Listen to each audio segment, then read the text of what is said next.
Well, I think this takes us on to matters to do with Glasgow. What's been happening? Yeah, so we've got here, this is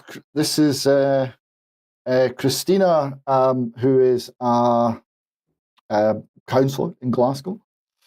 She's part of the Scottish National Party, and she put forward a resolution to the council in the fine city of Glasgow, which reads, Council celebrates the fact that in 2021 Scotland was the first country in the world to agree to embed lesbian, gay, bisexual and transgender inclusive education across the school curriculum, and notes there's a national expectation that local authorities ensure that all schools are delivering LGBT inclusive education for their learners.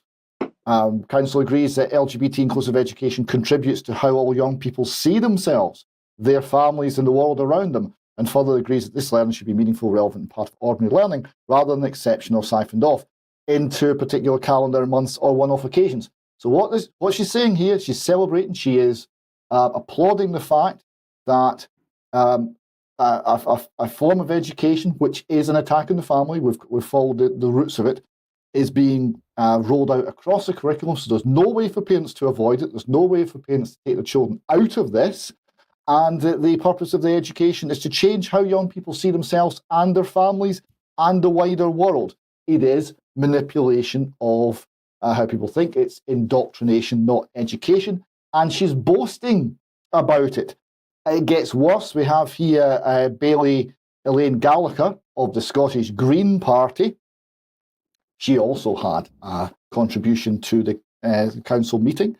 This council welcomes Pride Month. Recognises that Pride is the anniversary of the Stonewall riots, the result of police oppression and injustice against LGBTQ plus people, in particular drag queens and other gender non-conforming people. I think that's rubbish. My understanding of the history of it is not that. As such, the council recognises that Pride is a protest against continuing injustice. Again, where's the injustice? She doesn't say. The council recognises that the growing evidence that anti-drag queen and anti-LGBTQ plus sentiment is the result of a small right-wing minority, not the general populace. So you're a Nazi if you don't want sexualised content being delivered by drag queens to your small children in libraries, apparently. Council recognises that sentiment is equivalent to the sentiment that resulted in Section 28 and causes severe harm, and has become equivalent in some instances to a genocidal threat against trans people. This just hugely overblown language is unbelievable. This is in the Glasgow Council chamber. The council also recognises the expanding threat to women's rights that anti-trans sentiment presents, with cisgender women, not sure what those are, but she obviously knows, now being victimised for wearing trousers or otherwise not appearing sufficiently female. That's not happening. That's nonsense. These people are not based on reality. They're in a completely different world. They've been, you would say, reframed. Now, people who have not been reframed, the Scottish Family Party went along very bravely to the Pride March in Edinburgh on Saturday, and they took a placard, and there was a lot of shouting and abuse and swearing at them and pushing and shoving because he was holding up this placard. What did the placard say? It said, statistically, children brought up by their natural parents do best. Something that is manifestly true, provable by statistical analysis, and not to be seen at Pride March because we don't do truth. Yeah, and I'm just going to add in here, David, what you've described to us. This is part of the attack which has gone on to come through the system, politics, communities, families in UK. Now we're seeing the same tools being driven into Ukrainian society, but ultimately, for anybody who's gay out there and they think that we're heading into a utopia world where everything is going to be okay, that's not what's coming, because of course we don't want any form of man or woman existing in any normal form. We are seeing the bio side and the biotechnology coming, so it's very much darker, and people really need to consider it. Now, David, you've got a section to end on here to do with Phonetic House and an update. Yes, I was very pleased to join the ladies, the Phonetic girls, on a visit to Phonetic House in Angus. I've got a couple of photographs here that show the nature of the house.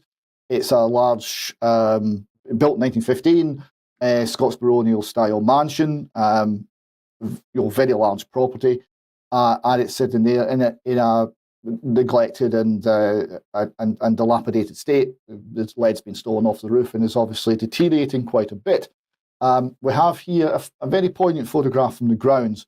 This is a swing that was in use during the 30 years when the building was used as a residential school, and somewhat Chernobyl-like, it sits here amongst the woods, slowly rusting, as a little memory to all the children that have been there over the years. And later, when the ladies came, they pinned several messages to the front door of the property, and we have just one here. It said, "Age 8 and 9 years, my sister and me came here the first day it opened. The abuse started from that day onwards, 1961 to 1990, 30 years of hell." And this is exactly correct. And this is why Phonetic is very important and very special, and that we need a proper, full investigation and openness regarding it. The Phonetic girls need to know all of the information that's available. They need to know what, they need to know why, and they need full cooperation from government, police, Crown Office, city councils, and all the rest of them in order to give them that information, that knowledge, and hopefully some peace, which will arise from a recognition of what they've suffered. David, thank you very much. You and the Phonetic team are doing a great job, and we can see some interesting responses from the Scottish Government. More on that in future UK column news editions. Meanwhile, let's end on a couple of images. Debbie, I'm going to bring you on screen. Tell us what you've got. Well, we've got a big fat pig government representing the government, squashing the taxpayer, feasting off a very rich table, saying you need to learn to live with less. Very poignant, I thought, the big fat pig. I wonder who that could be. And also, people have always named children after expensive things: Mercedes, Chanel, Chardonnay. This year, watch out for electric, gas and groceries. Maybe we should add mortgage to that as well. Okay, and we've got one more here. Who pays the vaccine fact checkers? Yeah, looks like the pharmaceutical companies do. I just thought that was a very interesting little meme that people might like to send around, because clearly the fact checkers are not who they're meant to be. They're funded by the very people that are promoting everything. Yeah, so we got factcheck.org, for example, is funded by a foundation that holds over 1.8 billion of stock in a vaccine company, and so it goes on. All right, we'll end on that note. I'm going to say to both of you, thank you very much for joining me. Thank you to our audience, wherever you are in the world, and a huge thank you to all the people who keep the UK column going by financial support, your membership, your wonderful emails, gifts, and all the other things that you do for us. We'll end our news today there. We will have an extra time in a few minutes, so if you're a member of UK column, sign in and join into that. But we'll say thank you very much to the audience today. Thank you very much for joining us, and we will be back at the same time on Friday. Thank you. Bye-bye.